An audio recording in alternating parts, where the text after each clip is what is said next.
Okay. అందరికీ హరే కృష్ణ. ఇవాళ మనం 6వ అధ్యాయం స్టార్ట్ చేస్తున్నాం భగవద్గీతలో. ఇప్పటిదాకా మనము కర్మ యోగం డిస్కస్ చేసుకున్నాం, జ్ఞాన యోగం కూడా డిస్కస్ చేసుకున్నాం. తర్వాత కర్మయోగంలో ఇంకా చాలా హైయెస్ట్ లెవెల్ కూడా కృష్ణుడు లాస్ట్ చాప్టర్లో 5th చాప్టర్లో హైయెస్ట్ లెవెల్ ఆఫ్ కర్మయోగం గురించి, అంటే కర్మ సన్యాసం కాదు కర్మ యోగాన్నే చేయాలని చెప్పి చెప్తాడు అన్నమాట. ఇన్ని చెప్పిన తర్వాత ఇప్పుడు కృష్ణుడు ధ్యాన యోగం గురించి మాట్లాడబోతున్నాడు. మనం ఆల్రెడీ చెప్పుకున్నాం, ధ్యాన యోగం గురించి ఆల్రెడీ కృష్ణుడు ఫౌండేషన్ వేసేస్తాడు లాస్ట్ చాప్టర్లోనే. లాస్ట్ 27, 28 శ్లోకాల్లో ధ్యాన యోగం గురించి స్లైట్గా డిస్కస్ చేస్తాడు. పూర్తిగా చెప్పాడు ఇంకాను. అంటే ఇప్పుడు కృష్ణుడు ధ్యాన యోగం గురించి మాట్లాడబోతున్నాడు అనమాట. అండ్ ఫైనల్గా ధ్యాన యోగం గురించి అంతా చెప్పిన తర్వాత కూడా ధ్యాన యోగం ఇస్ వెరీ డిఫికల్ట్, ధ్యానయోగం చాలా కష్టం నీకు అర్జున, బెటర్ కర్మయోగం అని చెప్పి మళ్ళీ కృష్ణుడు ఆ పాయింట్కి తీసుకొస్తాడనమాట. ఎలా తీసుకొస్తాడనేది చూద్దాం. ఈ ధ్యానయోగం గురించి తెలుసుకుంటుంది. ఓకే, 6th చాప్టర్లో 1st శ్లోకం చదువుతున్నా. అందరూ రెడీగా ఉన్నారు కదా? ఎవరు చదువుతున్నారో వాళ్ళు ఆ బుక్స్ దగ్గర పెట్టుకోండి. 6th చాప్టర్ 1st శ్లోకం చదువుతున్నాను. శ్రీ భగవాన్ ఉవాచ అనాశ్రిత కర్మ ఫలం కార్యం కర్మ కరోతి యః స సన్యాసీ చ యోగి చ న నిరగ్నిర్న చాక్రియః. శ్రీకృష్ణ భగవానుడు పలికెను, తన కర్మ ఫలాల పట్ల ఆసక్తి లేనివాడు, తన విధి ప్రకారము కర్మలు చేసేవాడు అయిన వ్యక్తి సన్యాసాశ్రమంలో ఉన్నట్టివాడు. అతడే నిజమైన యోగి గాని అగ్ని రగిలించని వాడు, ఏ కార్యం చేయనివాడు కాడు. సో ఫస్ట్ 2 శ్లోకాల్లో ఏంటంటే కృష్ణుడు కర్మయోగాన్ని మళ్ళీ రివైజ్ చేస్తాడనమాట. కర్మయోగంలో ఎసెన్స్ ఏంటనేది ఈ 2 శ్లోకాల్లో చెప్తాడు. ఫస్ట్ 1-2 శ్లోకాల్లో చెప్తాడు, తర్వాత జ్ఞానయోగం గురించి మాట్లాడతాడు అనమాట. ఫస్ట్ శ్లోకంలో ఏం చెప్పాడు? కర్మ ఫలముల యొక్క ఆసక్తిని కనుక చేయవలసిన కార్యములు నిర్వహించువాడే సన్యాసి కాగలడు, అతడే నిజమైన యోగి. అంతేగాని అగ్నిని రగిలించగా మరియు కర్మలు చేయక ఉండేది వాడు యోగి కాజాలడు అన్నాడు. అంటే ఏంటంటే ఎవరైతే నిజమైన సన్యాసి అయి ఉంటాడో ఆ నిజమైన సన్యాసి అనేవాడు ఏంటంటే కర్మలను చేస్తూ ఉంటాడు. కర్మ అంటే తన యొక్క విద్యుత్ ధర్మాలన్నింటినీ నిర్వహిస్తూనే ఉంటాడు అనమాట. అంటే ధర్మాన్ని వదిలిపెట్టాడు, తన విద్యుత్ ధర్మాలన్నీ నిర్వహిస్తూనే ఉంటాడు, కానీ వాటి యొక్క ఫలితాలని ఆశించి చేయడం అనమాట. కేవలం మనం అనుకున్నాం కదా, కర్మల్ని ఎందుకని చేస్తారంటే వాళ్ళు కేవలం ప్యూరిఫికేషన్ కోసం చేస్తారు. తన యొక్క ధర్మం తన విద్యుత్ ధర్మాన్ని నిర్వర్తించడం అనేది తన బాధ్యత అని చెప్పి భావించి చేస్తారు. అది ప్యూరిఫికేషన్ కోసం అని చెప్తున్నాడు, పవిత్రం అవ్వడం కోసం చేస్తాడు. సో అలాంటి వాడు నిజమైన సన్యాసి అని చెప్పి కృష్ణుడు చెప్తున్నాడు. అంటే పని చేస్తూ ఉండేవాడు నిజమైన సన్యాసి, పని అంటే ఫలితాలను ఆశించకుండా. అది పని మొత్తం కంప్లీట్గా విద్యుత్ ధర్మాలన్నీ వదిలేసేసి సంసారాన్ని వదిలేసి వెళ్ళిపోయి నేను అడవిలోకి వెళ్ళి నేను సన్యాసించేసానని చెప్పి ఆ సన్యాసి ముసుగులో చెడు పనులు చేసేవాడు సన్యాసులు కారు. యాక్చువల్గా నిజమైన కర్మయోగం అంటే సంసారంలో ఉంటూనే ఫలితం మీద ఆసక్తి లేకుండా తన ధర్మంగా తను పని చేయడమే అసలైన సన్యాసం అంటే అని చెప్పి చెప్తున్నాడు అన్నమాట. ఓకే, 2వ శ్లోకంలో ఏం చెప్తారు చూద్దాం. అంటే కృష్ణుడు ఎక్కడ పని వదిలేమని ఎప్పుడు చెప్పడం, అసలు నిజంగా సన్యసించి అడవిలోకి వెళ్ళి తపస్సు చేయడం, కంప్లీట్గా సంసారాన్ని వదిలేసి సన్యసించడం అనేది చాలా తక్కువ మంది మాత్రమే చేయగలుగుతారు. Most of the common people ప్రపంచంలో అలా చేయలేరు అనమాట. ఇప్పుడు ధ్యానయోగం సెక్షన్లోకి వచ్చేసరికి మీకు అసలు యాక్చువల్గా సన్యసించడం అంటే ఏంటనేది పూర్తిగా అర్థమవుతుంది. ఇప్పుడు కృష్ణుడు ఫస్ట్ కర్మయోగం ఇంపార్టెన్సే చెప్పాడు, నెక్స్ట్ శ్లోకంలో కూడా అదే చెప్తాడు. ఓకే, 2వ శ్లోకం చదువుతుంది. అందులో ఏం చెప్తాడో చూద్దాం. యం సన్యాసమితి ప్రాహుః యోగం తం విద్ధి పాండవ నహ్య సన్యస్త సంకల్పో యోగి భవతి కశ్చన. ఏది సన్యాసం అని పిలువబడునో దానిని యోగమనియో భగవానితో కలయకనియో నీవు తెలుసుకొనుము. ఓ పాండుకుమార, ఇంద్రియ ప్రీతి కోరికను త్యాగము చేయనిదే ఎవడును యోగి కాజాలడు. చూడండి ఎంత క్లియర్గా చెప్పారు. అంటే తనకు నిర్దేశించిన విధులన్నీ వదిలేసినంత మాత్రం ఎవరు సన్యాసి కాలేడు. అలాగే కళ్ళు మూసుకుని సన్యాసి బట్టలు వేసుకుని చెట్టు కింద తపస్సు చేసుకున్నంత మాత్రం చేత వాడు యోగి అవ్వడు అని చెప్పి చెప్తున్నాను. అంటే యోగానికి సన్యాసానికి ఉండే డిఫరెన్స్ని చెప్తున్నాను అనమాట. రెండు యాక్చువల్గా చెప్పాలంటే సేమ్ కింద లెక్క, రెండు ఒకటే. ఈ సన్యాసం అన్న యోగం అన్న రెండు ఒకటే ఎందుకు చెప్తున్నాడంటే, ఇప్పుడు యోగ సాధన అంటే మనం ఏం చెప్తున్నాం, యోగం అంటే ఏంటన్నాం, స్టార్టింగ్ క్లాసెస్లో చెప్పాను. యోగం అంటే ఏంటి? భగవంతునితో కనెక్ట్ అవ్వడం. కనెక్షన్, భగవంతుడితోటి కనెక్షన్ ఏదైతే ఉంటుందో దాన్ని యోగం అని అంటారు. సన్యాసం అంటే ఏంటి?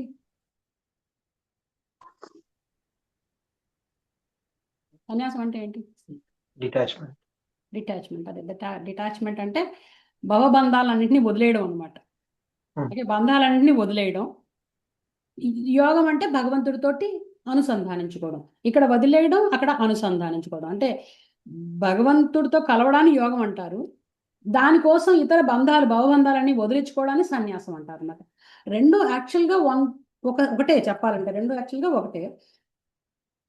ఈ రిమూవింగ్ హుక్ ఏదైతే ఉంటుందో, అంటే ఒక రైలు ఉందనుకోండి, రైలుకి అన్ని పెట్టెలు ఉంటాయి అన్నమాట. ఒక ఇంజన్ ఉంటుంది, దాని వెనకాల పెట్టెలు ఉంటాయి.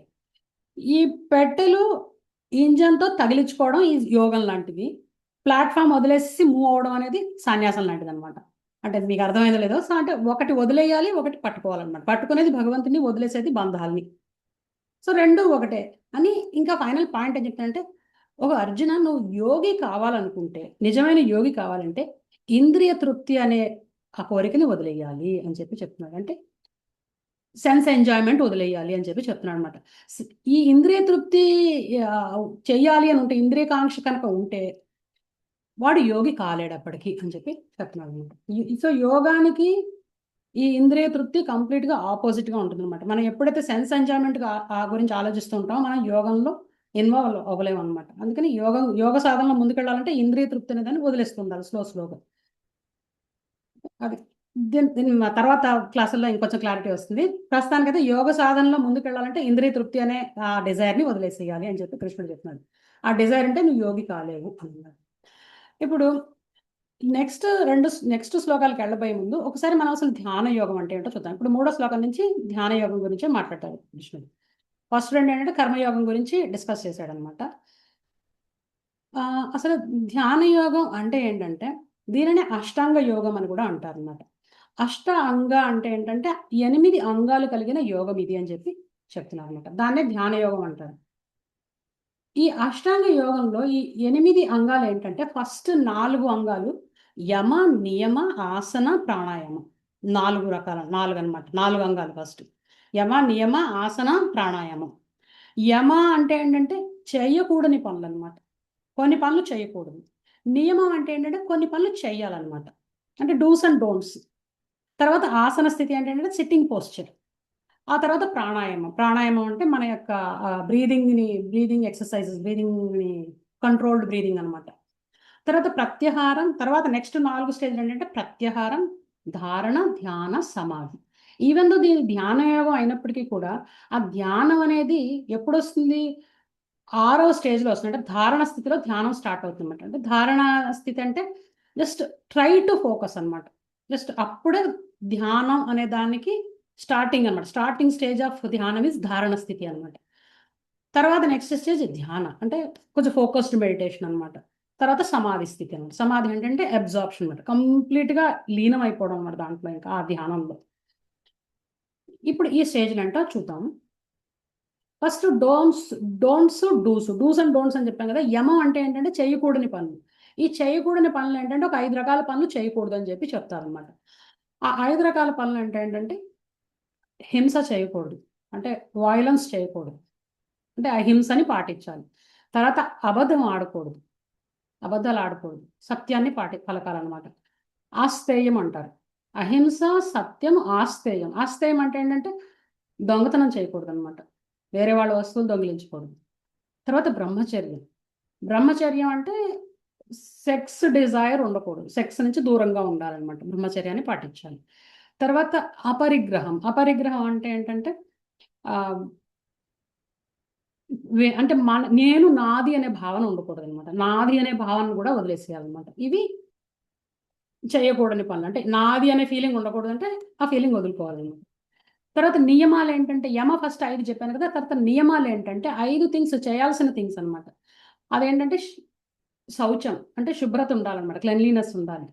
తర్వాత తృప్తిగా ఉండాలి, అంటే సాటిస్ఫైడ్గా ఉండాలన్నమాట. ఇది లేదు అది లేదని గొడవ పడకూడదు అనమాట.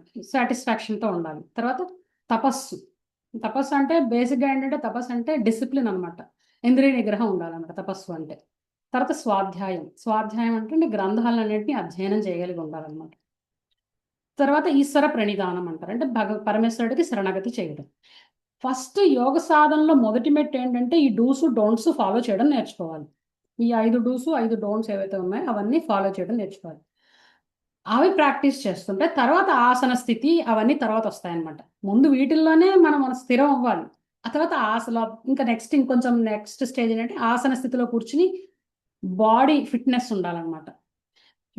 యోగ సాధన చేయాలంటే ఈ అష్టాంగ ఎస్పెషల్లీ ధ్యాన యోగ సాధన చేయాలంటే బాడీ ఫిట్నెస్ ఉండాలి.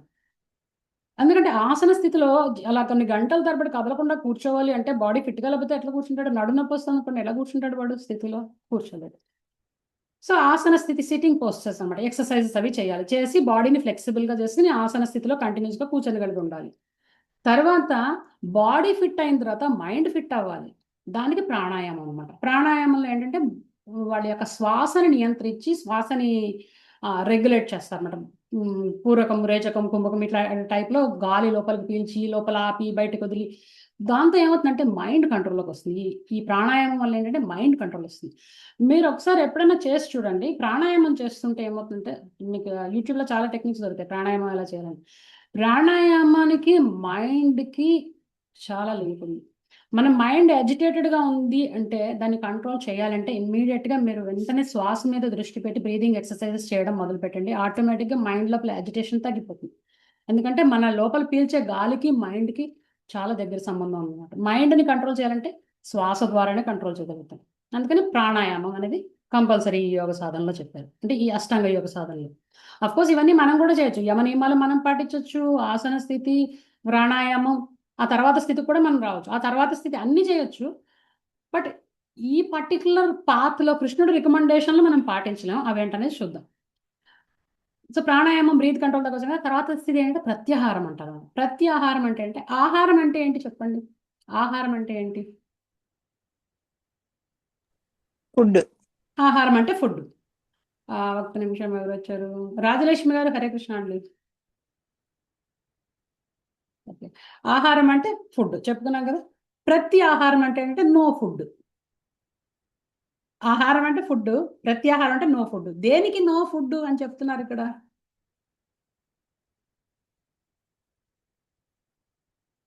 అంటే మనం తినకూడదని చెప్తున్నారా ఫుడ్? ఉపవాసం అంటున్నారా? ఉపవాసం అంటారు. ప్రత్యాహారం ఆహారం అంటే ఫుడ్ అని చెప్పాం కదా. ఏంటి అలివేని? మనసుకి నో ఫుడ్ అన్నా ఇది ఫుడ్ అని, ఈ ఫుడ్ అని కాదు. ఇక్కడ ఏంటంటే ఇంద్రియాలకి ఫుడ్ పెట్టద్దు అని చెప్తున్నాడు అనమాట. అంటే బేసిక్ గా ఏంటంటే ఇంద్రియాలని ఇంద్రియ వస్తువులతో కలపద్దు అని చెప్తున్నాడు. ప్రత్యాహారం అంటే అదనమాట, మన ఇంద్రియాలని ఇంద్రియ వస్తువుల నుంచి వెనక్కి లాక్కోవడం అనమాట ప్రత్యాహారం అంటే.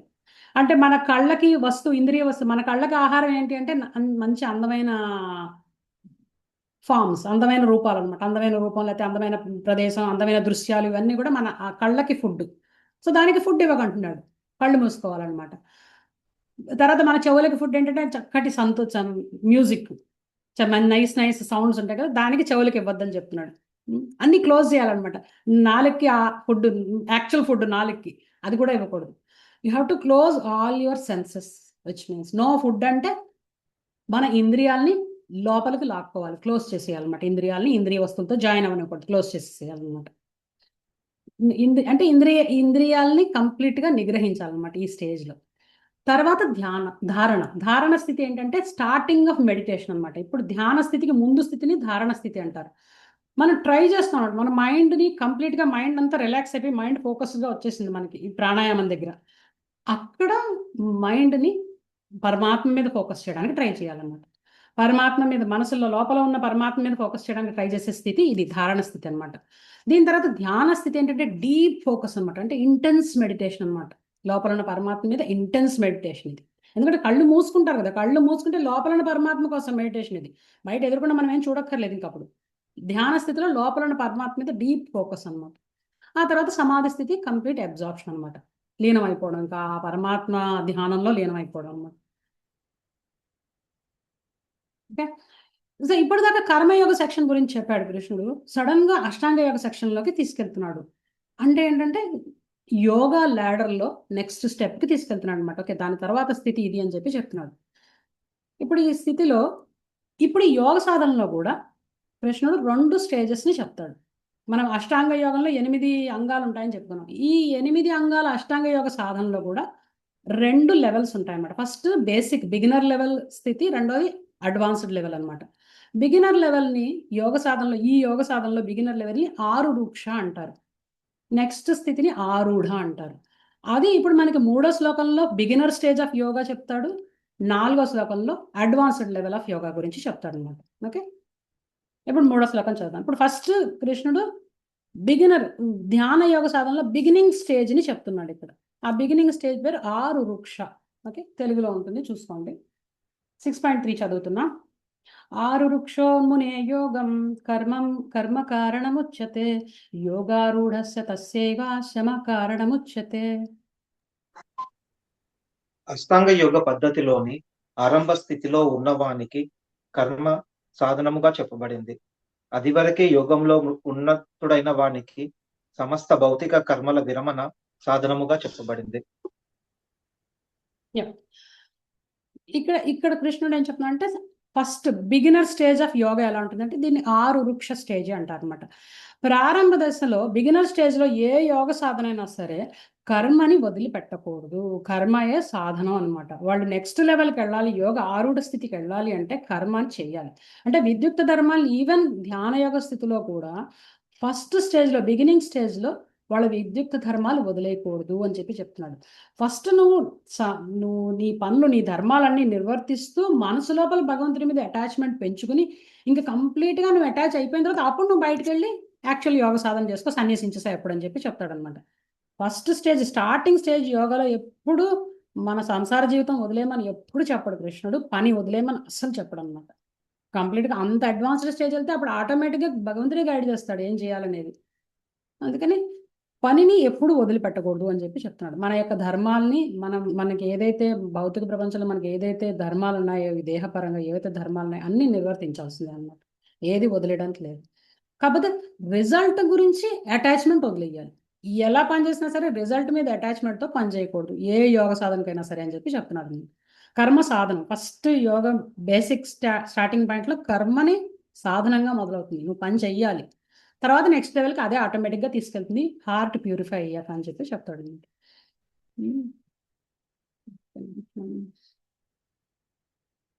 ఓకే, ఈ స్టేజ్ పేరు ఆరురుక్షు స్టేజ్, యోగ ఆరురుక్షు. ఓకే, నెక్స్ట్ స్టేజ్కి వెళ్తాం. ఈ 2 స్టేజ్లు నేను తర్వాత భక్తి యోగంతో కంపేర్ చేసి చెప్తాను. ఓకే, ఇప్పుడు రెండో స్టేజ్ 4th శ్లోకంలో చెప్తున్నాడు. యదా హినేంద్రియర్థేషు న కర్మాస్వనుషజ్జతే సర్వ సంకల్ప సన్యాసి యోగారూఢస్తదోచ్యతే. విషయ కోరికలన్నిటినీ విడిచి ఇంద్రియ ప్రీతి కొరకు వర్తించుట గాని కామ్య కర్మలందు నియుక్తుడకుటకు గాని చేయని మనుజుడు యోగారూఢుడని చెప్పబడును. అంటే విషయ కోరికలన్నింటినీ విడిచి ఇంద్రియ ప్రీతి కొరకు వర్తించుట గాని కామ్యకర్మలందు నియుక్తుడగుట గాని చేయని మనుజుడు యోగారూఢుడు అని చెప్పబడు. సో నెక్స్ట్ అడ్వాన్స్డ్ స్టేజ్ అనమాట. కంప్లీట్గా ఏ విధమైన భౌతికమైన కోరికలు, ఇంద్రియ ప్రీతి కోసం వర్తించడం ఏముండదు అనమాట. ఇది అడ్వాన్స్డ్ స్టేజ్. యోగ సాధనలో అడ్వాన్స్డ్ స్టేజ్కి వెళ్ళకపోతే ఏంటంటే ఇంద్రియ సుఖం అనేది 0 అయిపోతుంది అనమాట. నో ఇంద్రియ ఎంజాయ్మెంట్, నో సెన్స్ ఎంజాయ్మెంట్ ఇంకా. అంటే తర్వాత ఇంకా ఈ స్టేజ్లో ఏంటంటే అప్పుడు కామ్యకర్మల్ని వదిలేయచ్చు నువ్వు అని చెప్పి చెప్తున్నాడు. నీ విద్యుక్త ధర్మాలన్నీ వదిలేయచ్చు. అంటే అంత స్థితికి కంప్లీట్గా సెన్స్ గ్రాటిఫికేషన్ అనేది లేకుండా, ఇంద్రియ తృప్తి కోసం పనిచేయడం అనేది లేకపోతే నెక్స్ట్ స్టేజ్కి వెళ్తారు. ఇది ఎలా అంటే మీరు ఒక నిచ్చెనని ఊహించుకోండి. ఒక ల్యాడర్ ఉంది. స్టార్టింగ్ స్టేజ్లో మనం నిచ్చెన పైకి ఎక్కేటప్పుడు పైకి ఒకదానికి వేసాం, ఒక ఫ్లోర్, ఫస్ట్ ఫ్లోర్ నుంచి ఇంకో ఫ్లోర్కి నిచ్చెన వేసాం అనుకోండి. నిచ్చెన ఎక్కేటప్పుడు ఎక్కే స్థితిలో అటు ఇటు రాడ్స్ని గట్టిగా పట్టుకుని జాగ్రత్తగా ఎక్కాలి కదా నిచ్చెన, లేకపోతే పడిపోతాం. ఎక్కడ ఏ మెట్టు మీద ఉన్నా వెనక్కి పడిపోయే ప్రమాదం ఉంది నిచ్చెన ఎక్కుతున్నప్పుడు పైకి. అలాగే కూడా యోగంలో పైకి వెళ్ళే కొద్దీ ముందు ఆరురుక్ష స్టేజ్ అంటే స్టార్టింగ్ స్టేజ్లో నువ్వు పనిని వదిలిపెట్టకూడదు అని చెప్పి చెప్తున్నాడు. ఎందుకంటే పని మన యొక్క విద్యుక్త ధర్మాలు మనని లోపల ఉన్న మన హృదయంలో మాలిన్యాన్ని తొలగిస్తుంటాయి అన్నమాట. యోగంలో ముందుకు వెళ్ళాలంటే ముందు నువ్వు చేయాల్సిన పనులన్నీ సక్రమంగా చేస్తూ ఉండాలి. దాన్ని ఎప్పుడు వదిలిపెట్టకూడదు, జాగ్రత్తగా పట్టుకుని పైకి ఎక్కాలి. ఒకసారి పైకి ఎక్కిన తర్వాత మనకి ఇంకప్పుడు ఆ రాడ్స్తో సంబంధం లేదు, ఇంకా దాన్ని పట్టుకోవాల్సిన అవసరం లేదు, అప్పుడు దాన్ని వదిలేయచ్చు అని చెప్పి చెప్తున్నాడు. ఓకే, ఇది అంటే ఆరూఢ స్థితి ఏంటంటే ఆల్రెడీ యోగ సాధనలో అడ్వాన్స్ అయిపోయిన స్థితిని ఆరూఢ స్థితి అంటారు అనమాట. అప్పుడు ఇంకా సపోర్ట్ అవసరం లేదనమాట. వాళ్ళు ఇంకా ఫ్రీగా వాళ్ళు యోగ సాధన చేసుకోవచ్చు. పని అంత కామ్యకర్మల్ని విద్యుక్త ధర్మాలు అన్నింటినీ వదిలేసేయచ్చు, సన్యసించేసి అడవిలోకి వెళ్ళి కూర్చొని వాళ్ళు తపస్సు చేసుకోవచ్చు అనమాట. ఈ స్థితి చాలా అడ్వాన్స్డ్ స్థితి, ఎవరు చేయలేరు, చాలా డిఫికల్ట్ అనమాట. ఎస్పెషల్లీ కలియుగంలో వాళ్ళు ఈ స్థితి ఎవరు చేయలేరు అనమాట. ఎందుకనేది చూద్దాం. ఓకే, ఈ స్థితిలో ఏంటంటే ఆ యోగి అనేవాడికి ఎక్కడ ఇంద్రియ తృప్తి, అంటే విషయపరమైన కోరికలు ఏమి ఉండకూడదు అనమాట. అలా ఉన్నాయనుకోండి వాడు యోగ సాధన చేయలేడు. వాడు మెడిటేషన్ కూర్చోగానే ఏదైనా కోరిక కలిగిందండి, అబ్బా నేను ఇప్పుడు ఏదైనా స్వీట్ తింటే బాగుండని కోరిక కలిగింది అనుకోండి, యోగ సాధన మెడిటేషన్ చేస్తున్నప్పుడు అప్పుడు ఏమవుతుంది, వెంటనే వాడు లేచిపోతాడు, డిస్టర్బ్ అయిపోతుంది. యోగ సాధన నుంచి బయటకు వచ్చేస్తాడు. ఎక్కడ ఇప్పుడు నేను అర్జెంట్గా నాకు ఏదైనా తినాలని, స్వీట్గా ఏదైనా తినాలని, దానికోసం ఎత్తుక్కోవడం సరిపోతుంది. ఇంకేమి యోగ సాధన అవుతుంది? అందుకని ఇంద్రియ తృప్తి, ఇంద్రియ కోరికలు అనేవి ఇక్కడ జీరో ఉండాలి. ఇప్పుడు అలాంటి వాళ్ళే చేయగలుగుతారు అనమాట. లేకపోతే ఏమవుతుందంటే ఇది ఒక డిజాస్టర్ అవుతుంది. వాళ్ళ యోగా అంతా ఒక డిజాస్టర్ అయిపోతుంది. ఎగ్జాంపుల్ ఏంటంటే విశ్వామిత్రుడు అడవిలోకి తపస్సు చేసుకోవడానికి వెళ్ళాడు. ఇంకా హార్ట్ ఇంకా ప్యూరిఫై కాలేదు, ఇంకా లోపల కామ, క్రోధ, లోభ, మోహ అన్నీ ఉన్నాయన్నమాట. అంటే అరిషడ్ వర్గాలు ఇంకా జయించలేదు. వెళ్ళిపోయి తపస్సు చేసుకోవడానికి కూర్చున్నాడు. కూర్చుని అలా కొన్నాళ్ళు తపస్సు చేసుకుంటున్నాడు. అడవిలో ఒంటరిగా కూర్చున్నాడు, ఒక్కడే కూర్చున్నాడు, ఎవరు లేరు అక్కడ తన పక్కన. తపస్సు చేసుకుంటుంటే సడన్ గా ఇంద్రుడు ఏం చేస్తాడు, ఇంద్రుడు ఎవరన్నా తపస్సు చేస్తుంటే ఫస్ట్ ఇంద్రుడు తపోభంగం చేస్తాడు కదా వాళ్ళకి. ఎందుకంటే ఇంద్ర పదవికి వాళ్ళు అడ్డొస్తారని భయం వేసి వాళ్ళ తపస్సు భంగం చేసేస్తుంటాడు అన్నమాట. సో విశ్వామిత్రుడు సీరియస్ గా తపస్సు చేస్తున్నాడు. వెంటనే మేనకని పంపిస్తాడు అక్కడికి. మేనక ఏంటంటే కిందకు వచ్చి ఆమె నడుస్తుండేసరికి ఆమె కాలి అందెల సబడి వింటాడు. వినేసి ఇంకా వెంటనే విశ్వామిత్రుడు యోగం వదిలేసేసి కామానికి బలైపోతాడు అనమాట. మేనక వెనకాల పడతాడు, మేనకతో కాపురం చేస్తాడు, బిల్లడు అండం అన్నీ వస్తాయి. ఇంకా అంటే ఫస్ట్ స్టేజ్లో ఈ ఈ హార్ట్ ప్యూరిఫై కాకుండా ఒక్కడే ఒంటరిగా వెళ్ళి మొత్తం తన యొక్క విద్యుత్ ధర్మాలు అన్ని పక్కన పడేసేసి వెళ్ళి యోగ సాధనలో కూర్చున్నాడు. లోపల ఇంకా కోరికలు ఉన్నాయి. మేనక రాగానే కోరిక బయటకు వచ్చింది, అంతే వదిలేశాడు. యోగ పదం నుంచి భ్రష్టుడు అయిపోయాడు. అది తెలుసుకున్న తర్వాత మళ్ళీ తపస్సు కూర్చుంటాడు విశ్వామిత్రుడు. మళ్ళీ తపస్సు కూర్చొని చాలా సీరియస్గా చేయడం మొదలెడతాడు. ఈలోపు ఏమవుతుంది, కొన్నాళ్ళకి రంభ వస్తుంది. నెక్స్ట్ ఇంకొకళ్ళని పంపిస్తాడు అనమాట ఇంద్రుడు. రంభని పంపిస్తాడు ఈసారి. వెంటనే కోపం వచ్చేస్తుంది విశ్వామిత్రుడు. నా తపస్సుని భంగం చేయడానికి వీళ్ళంతా వస్తున్నారని రంభని శపిస్తాడనమాట కోపంతో. రెండోసారి కూడా విశ్వామిత్రుడు తన తపస్సు భంగం ఎలా అయింది, కోపం ద్వారా అయిపోయింది ఈసారి. ఫస్ట్ కామం, తర్వాత క్రోధం, ఈ రెండింటినీ జయించలేకపోయాడు. సో మళ్ళీ యోగ నుంచి భ్రష్టుడు అవుతాడు. తర్వాత ఫైనల్గా విశ్వామిత్రుడు యాక్చువల్గా రాముణ్ణి సేవిస్తాడు. రాముణ్ణి సేవించిన తర్వాత యాక్చువల్గా విశ్వామిత్రుడు తపస్సు యాక్చువల్గా ఫలిస్తుంది అన్నమాట. అప్పటికి అంతదాకా విశ్వామిత్రుడు తపోభంగం అవుతూనే ఉంటుంది పాపం. అంటే లోపల ఉన్న అరిషడ్ వర్గాలు అవి జయించకుండా, ఇంకా కోరికలు అవి అదుపు చేయకుండా కనుక మనం ఏకాంత వాసంలో కనుక ఏకాంతంగా ఉండి యోగ సాధన కనుక ట్రై చేస్తే, అలోన్ యోగ సాధన కనుక చేస్తే పతనం అనేది గ్యారంటీ అని చెప్పి చెప్తున్నాడు అనమాట. Okay, okay. ఇక్కడ ఈ నెక్స్ట్ స్టేజ్ ఏంటంటే ఇప్పుడు ఈ యోగ సాధనలో యోగారూఢ దశకు వచ్చిన తర్వాత ఏంటంటే చాలా ఈ స్టేజ్ అనేది కూడా చాలా క్రూషియల్ స్టేజ్ అనమాట. ఇక్కడ యాక్చువల్గా ధారణ, ధ్యాన, సమాధి స్థితులు ఇక్కడ స్టార్ట్ అవుతాయి అనమాట. ఫస్ట్ 5 యమ, నియమ, ఆసన, ప్రాణాయామ, ప్రత్యాహార, ఈ 5 ఫస్ట్ బిగినింగ్ స్టేజ్లో అందరూ ప్రాక్టీస్ చేయాల్సినవి. యోగా చేసే వాళ్ళందరూ ప్రాక్టీస్ చేయాల్సినవి. ఆ తర్వాత ధారణ, ధ్యాన, సమాధి అంటే హైయర్ లెవెల్ అనమాట. ఈ హైయర్ లెవెల్కి వచ్చేసరికి ఏంటంటే ఇక్కడ నుంచి ఈ ప్రత్యాహారం తర్వాత ఏమవుతుందంటే మనస్సు ఉంటుంది కదా, మనస్సు చంచలం, ఎంత కంట్రోల్ చేసినా కూడా ఏదో క్షణంలో మళ్ళీ అది విజృంభించడం స్టార్ట్ చేస్తుంది అనమాట. మనసు ఎప్పుడు చంచలంగా ఉంటుంది. మనసు చాలా డిఫికల్ట్ టు కంట్రోల్ అనమాట. అందుకని ఈ స్టేజ్ దాకా వచ్చిన తర్వాత ఏంటంటే మైండ్ కంట్రోల్ అనేది చాలా క్రూషియల్ ఆస్పెక్ట్ అనమాట. ఇంద్రియాలను నిగ్రహిస్తాం కానీ మనస్సును నిగ్రహించడం అనేది చాలా డిఫికల్ట్ స్టేజ్ అనమాట. సో అందుకని కృష్ణుడు వెంటనే 5th శ్లోకంలో మైండ్ గురించి చెప్పడం మొదలు పెడతాడు అనమాట. ఎందుకంటే యోగంలో మనస్సు పాత్ర చాలా కీలకం.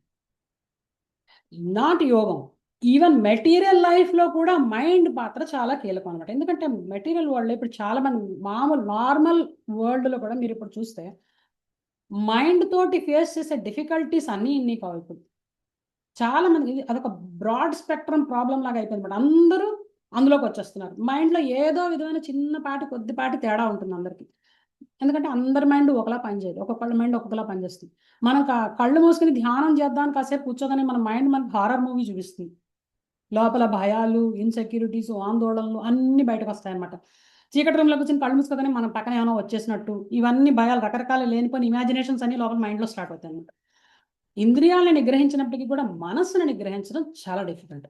అందుకే కృష్ణుడు 5th శ్లోకం 6th శ్లోకం మైండ్ గురించి మాట్లాడతారు అన్నమాట.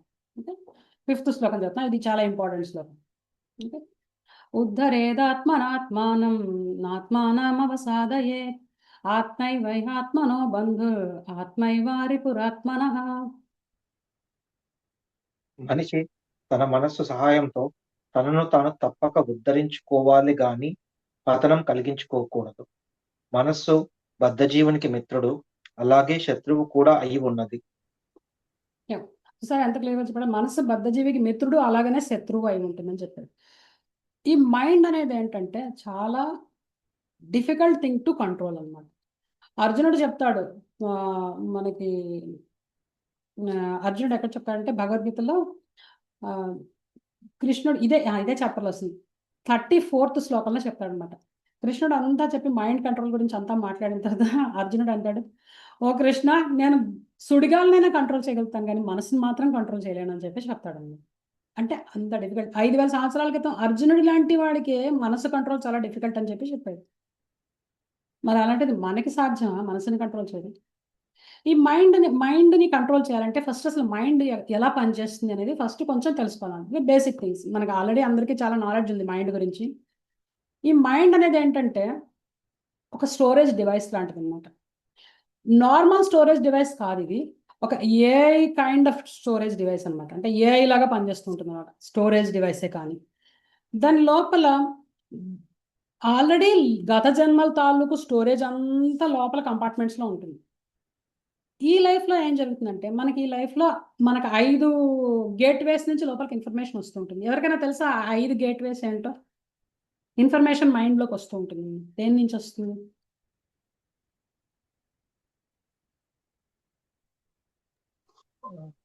ఐస్, నోస్, ఇయర్స్, టంగ్, తర్వాత స్కిన్. ఓకే, వాటిని ఏమంటారు చెప్పండి? ఈ ఐస్, నోస్, మన కళ్ళు, ముక్కు, చెవులు, వీటిని ఏమంటారు? వాటికి ఒక పేరు. ఇంద్రియ పంచేంద్రియాలు. పంచేంద్రియ ఆ పంచేంద్రియాలకు ఒక పేరు ఉంది. ఆ 5 ఇంద్రియాలను కలిపి ఒక పేరు చెప్తా, తెలీదా? జ్ఞానేంద్రియాలు, నాలెడ్జ్ అక్వైరింగ్ సెన్సెస్, జ్ఞానేంద్రియాలు అనమాట. ఈ జ్ఞానేంద్రియాల ద్వారా అవి మనకి బయట ప్రపంచానికి మన మనసుకి మధ్యలో డోర్లు లాంటివి అనమాట. బయట ప్రపంచం తాలూకు ఇన్ఫర్మేషన్ వీటి ద్వారా మనకి లోపలికి వస్తుంటుంది అనమాట. లోపలికి రాగానే కళ్ళు ఒక రకమైన ఇన్ఫర్మేషన్ ఇస్తాయి, ముక్కు ఒక రకమైన ఇన్ఫర్మేషన్, ముక్కు వాసనలకు సంబంధించిన ఇన్ఫర్మేషన్ ఇస్తుంది, కళ్ళు దృశ్యాలకు సంబంధించిన ఇన్ఫర్మేషన్ ఇస్తాయి, చెవులు శబ్దాలకు సంబంధించినవి, నాలిక రుచికి సంబంధించింది, చర్మం ఏమో స్పర్శకు సంబంధించింది. రకరకాల ఇన్ఫర్మేషన్స్ డిఫరెంట్ ఫార్మాట్స్లో లోపలికి వెళ్తాయి. అవన్నీ న్యూరో ట్రాన్స్మిటర్ ద్వారా లోపలికి వెళ్తాయి. వెళ్ళగానే మైండ్ వాటన్నిటిని ఇంటిగ్రేట్ చేస్తామాట. ఇంటిగ్రేట్ చేసేసి వాటిని ఒక కోడ్ రూపంలో వాటికి కోడింగ్ చేసేసి బాగుంది బాగాలేదు అని ఒక కోడ్ చేసేసి దానికి మన ఫీలింగ్ని కూడా అటాచ్ చేసి లోపల స్టోర్ చేస్తుంటుంది అనమాట. ఇట్స్ వెరీ కాంప్లెక్స్ ఇన్స్ట్రుమెంట్ అనమాట. అది మనకేదో ఇది చాలా పెద్ద లెందీ ప్రాసెస్లో అనిపిస్తుంది, కానీ స్ప్లిట్ సెకండ్లో జరిగిపోతుంది ఇదంతా. ఒక చిన్న ఎగ్జాంపుల్ చెప్తాను. మీరు ఎంత జ్యూసీ స్ట్రాబెర్రీని నోట్తో కొరికారు. జస్ట్ ఇమాజిన్ చేసుకోండి. ఆ టైంలో ఈ సెన్స్లన్నీ పనిచేస్తున్నాయి. కళ్ళు ఆ స్ట్రాబెర్రీ కలరు, దాని షేపు, దానిపై అది ఎలా ఉంది, దాని టెక్స్చర్, ఇవన్నీ చూసేస్తుంది. ఆ ఇన్ఫర్మేషన్ కళ్ళ ద్వారా లోపలికి వెళ్ళిపోతుంది. నాలిక టేస్ట్ ఎలా ఉంది, తీయగా ఉందా పుల్లగా ఉందా, అది నాలిక ఆ టేస్ట్ని లోపలికి పంపిస్తుంది ఎలా ఉందనేది.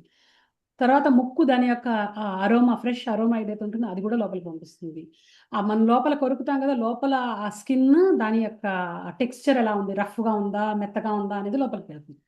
ఇవన్నీ డిఫరెంట్ గేట్వేస్ నుంచి లోపలికి వెళ్తాయి. కానీ అన్ని మైండ్ ఇంటిగ్రేట్ చేస్తుంది. ఇంటిగ్రేట్ చేసి మన ఫీలింగ్ను కూడా దాంతో జాయింట్ చేసి ఒక ఫైల్ క్రియేట్ చేసి లోపల ఫోల్డర్లో పెడుతుంటుంది అనమాట. నెక్స్ట్ టైం మనం ఏదైనా మళ్ళీ ఇంకో సేమ్ అలాంటిది తింటే ఆ ఎక్స్పీరియన్స్కి ఈ ఎక్స్పీరియన్స్కి ఏమైనా డిఫరెన్స్ ఉందేమో చూసి అది కూడా కొత్త ఫైల్ క్రియేట్ చేసి దాని లోపల పెట్టేస్తుంటుంది. చిన్న ఎగ్జాంపుల్ చెప్పా, స్ట్రాబెర్రీ తినడం ఒక ఎగ్జాంపుల్ చెప్పా. మన మైండ్కి రోజువారీ బేసిస్లో ఎంత ఇన్ఫర్మేషన్ ఈ సెన్సుల ద్వారా లోపలికి వెళ్తుందో ఆలోచించుకోండి. మనం మొబైల్ ఆన్ చేసి ఇలా ఫ్లిప్ చేస్తుంటాం, ఎంత ఇన్ఫర్మేషన్ లోపలికి వెళ్ళిపోతుందో ఒకసారి ఆలోచించండి. మనకి తెలియదు, అది తెలియకుండా లోపల ప్రాసెసింగ్ అయిపోతూ ఉంటుంది అనమాట. అదంతా లోపల స్టోర్ అయిపోతుంది, డేటా స్టోరేజ్ అనమాట, అన్లిమిటెడ్ జీబీ అంతా స్టోర్ అయిపోతుంటుంది. ఆ తర్వాత అదే బయటకు వస్తుంటుంది, మనకి భయాల రూపంలో, ఆందోళన రూపంలో, ఇవన్నీ దాంట్లోంచే బయటకు వస్తాయి అనమాట. అని ఒకదాంతో మిక్స్ చేసేస్తుంటుంది. సో మన మైండ్ దాని అంతటిది యాక్టివ్గా ఉంటుంది, దాని అంతటిది డెసిషన్స్ తీసేసుకుంటూ ఉంటుంది, మన అది చేసేలాగా ఇంపోజ్ చేసేస్తూ ఉంటుంది. ఇట్స్ వెరీ డేంజరస్ అనమాట మైండ్ అనేది. మనకి అనిపిస్తుంది ఏదో లోపల ఒక పర్సనాలిటీ. ఇప్పుడు మనకి ఏదన్నా ఒకటి మన ఎదురుకుండా మనకి చాలా ఇష్టమైనది ఏదైనా ఒక వస్తువు, ఫుడ్ ఐటమ్ కనిపించింది అనుకోండి, తిను తిను తిను తిను తినేదాకా మనని ప్రోత్సహించేస్తుంది. తినగానే ఎందుకు తిన్నావు వద్దని చెప్తూనే ఉన్నా, ఈ టైప్లో మాట్లాడుతుంది అనమాట. డ్యూయల్ రోల్ ప్లే చేస్తుంది అనమాట మైండ్ అనేది. చాలా కాంప్లెక్స్ పర్సనాలిటీ అనమాట.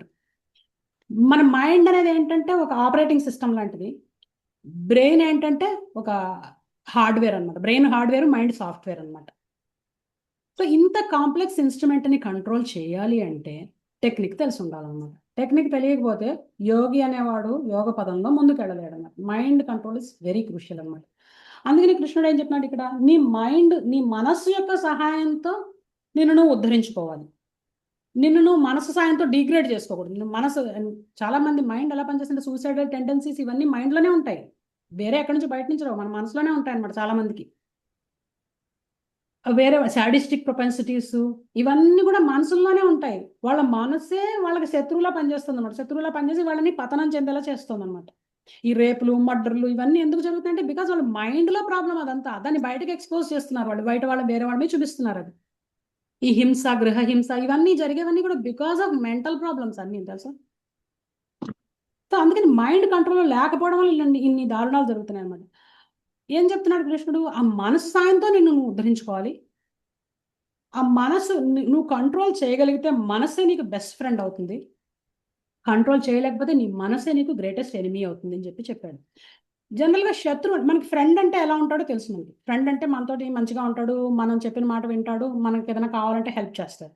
కానీ శత్రువు అనేవాడు ఎలా బిహేవ్ చేస్తాడు చెప్పండి? శత్రువు ఉంటే ఎలా బిహేవ్ చేస్తాడు? మీకు ఒక శత్రువు ఉన్నాడు, బద్ధ శత్రువు ఉన్నాడు, మీతో ఎలా బిహేవ్ చేస్తాడు అది చెప్పండి. మనకు మంచి జరగకుండా చెడు Yes. క్రియేట్ మంచి జరగకుండా చేస్తాడు. ఇంకా ఏం చేస్తాడు? హాని కలిగిస్తాడు. హాని కలిగిస్తాడు. ఇంకా మన ఇన్సల్ట్ చేస్తాడు, మన డిగ్రేడ్ చేస్తాడు, మన ఆల్వేస్ క్రిటిసైజ్ చేస్తాడు. ఇంకా మ్యాక్సిమం ఏం చేయగలుగుతాడు ఒక శత్రువు అనేవాడు చెప్పండి? చంపేయచ్చు. చంపేస్తాడు. యా, మ్యాక్సిమం ఏంటంటే మన యొక్క బాడీని చంపేస్తాడు. కానీ ఈ శత్రువు ఎలాంటిదంటే, ఈ మైండ్ అనే శత్రువు ఎలాంటిదంటే, ఒక దేహంతో కాదు, లైఫ్ ఆఫ్టర్ లైఫ్ మనతోనే ఉంటూ మనని డిస్ట్రాయ్ చేస్తూనే ఉంటుంది. లైఫ్ ఆఫ్టర్ లైఫ్ మనతో ఈ శత్రువు మనతోనే ట్రావెల్ చేస్తుంది. ఎందుకంటే దాన్ని ఎప్పటిదాకా మనం కంట్రోల్ చేయలేదు. నా ఇప్పుడు కృష్ణుడు చెప్తాను, it's time to control this enemy, otherwise కంప్లీట్గా మళ్ళీ డిగ్రేడ్ చేసి జంతు జన్మల్లోకి తీసుకెళ్ళిపోతుంది అనమాట. ఇదే మనస్సు మన జంతు ప్రవృత్తుల్లోకి తీసుకెళ్ళిపోతుంది, అక్కడి నుంచి జంతు దేహాల్లోకి తీసుకెళ్తుంది అనమాట. అందుకని మైండ్ కంట్రోల్ అనేది హ్యూమన్ ప్లాట్ఫామ్లో ఎస్పెషల్లీ మైండ్ కంట్రోల్ అనేది చాలా కీలకం అనమాట. ఎందుకంటే యానిమల్స్కి తెలియదు వాటిని ఎలా కంట్రోల్ చేసుకోవాలి. అట్లీస్ట్ హ్యూమన్ ఫామ్ వచ్చిన తర్వాత మైండ్ కంట్రోల్ అనేది మనం దృష్టి పెట్టాలన్నమాట. ఓకే, ఎగ్జాంపుల్ ఫైర్ చెప్పుకోవచ్చా? ఫైర్ వెళ్ళిపోతూనే ఉంటుంది, మనం కంట్రోల్ చేసి ఒక చోట పెడితే దాన్ని దీపం లాగా వాడుకొని యూస్ చేసుకోవచ్చు. ఎస్, నెక్స్ట్ శ్లోకంలో అదే ఎగ్జాంపుల్ చెప్పబోతున్నాను నేను. వెరీ గుడ్ శాంతి గారు, వెరీ గుడ్ అండి. నెక్స్ట్ శ్లోకంలో అదే చెప్పబోతున్నాను. ఓకే, నెక్స్ట్ 6th శ్లోకం గురించి చదువుతున్నాను. బంధురాత్మాత్మనస్తస్య ఏనాత్మైవాత్మనా జితః అనాత్మనస్తు శత్రుత్వే వర్తైతాత్మేవ శత్రువత్.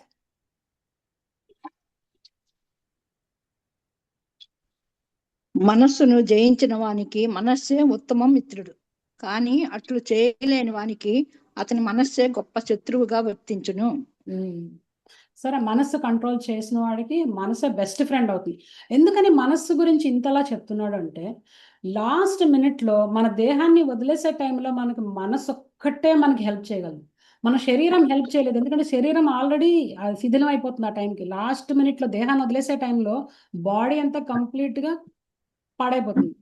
దానితో ఏం చేయలేము అనమాట. మనం కేవలం మనస్సు ఒక్కటే ఉంటుంది, దాన్ని గట్టిగా పట్టుకోవాలన్నమాట. ఆ మనస్సు మనని ఈ భవబంధాల నుంచి బయటికి దాటించగల శక్తి దానికే ఉంది. భగవంతుడి దగ్గరికి తీసుకెళ్ళగలిగే శక్తి ఉన్నది మనసుకే ఉంది, తెలుస్తుంది. అలివేణి నువ్వు మ్యూట్లో పెట్టుకోవాలి. If you are telling anything చెప్పు, అదర్వైజ్ మ్యూట్లో పెట్టుకో. నువ్వేమైనా చెప్తున్నావా?